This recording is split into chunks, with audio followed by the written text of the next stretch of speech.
ملک میں مذہبی منافرت عروج پر ہے۔ اسدالدین اویسی نے پارلیمنٹ میں اپنے خطاب کے دوران کہا کہ آئے دن ملک میں مختلف مقامات پر مسلمانوں کو نشانہ بنایا جا رہا ہے۔ ایسے حالات میں سب کا وشواس کیسے ممکن ہے؟ یقیناً اس الیکشن میں جتنا ہندو کنسالیڈیشن بی جے پی کے پاس ہوا ہے اس کو کوئی انکار نہیں کیا جا سکتا۔ سی ایس ڈی ایس لوکنیتی کا ڈیٹا ہے سر کہ پچھلی بار سے اب کی بار 37% سے 44% ہندو ووٹ بی جے پی کو ملا ہے۔ یہ میں نہیں کہہ رہا ہوں، ہندو اخبار میں لوک نیتی سی ایس ڈی ایس کی رپورٹ ہے۔ ہمارے ملک میں ریلیجیس ڈیوائیڈ ہے، اس سے کوئی انکار نہیں کیا جا سکتا۔ این ڈی اے نے 51% ہندو ووٹ لیا ہے۔ تو سر اگر آپ دیکھیں گے 80% کا 51% اگر آپ دیکھیں گے تو آپ کو 60% ہندو ووٹ ملا ہے۔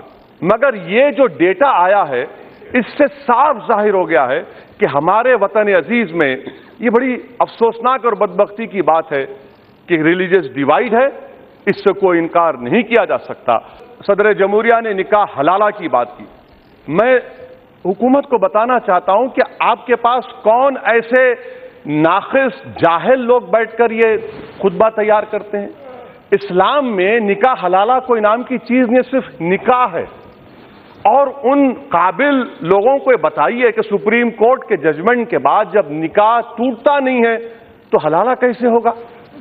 تو کم سے کم ذرا اگر مذاق بھی کرنا ہے ذرا اچھی طریقے سے کریے۔ صدر جمہوریہ نے کہا کہ ہم ہندوستان کو $5 ٹریلین کی اکانومی 2024 تک بنائیں گے۔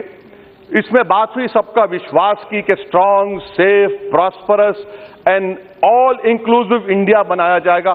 ہم بھی چاہتے ہیں، مبارکباد ہو آپ کو۔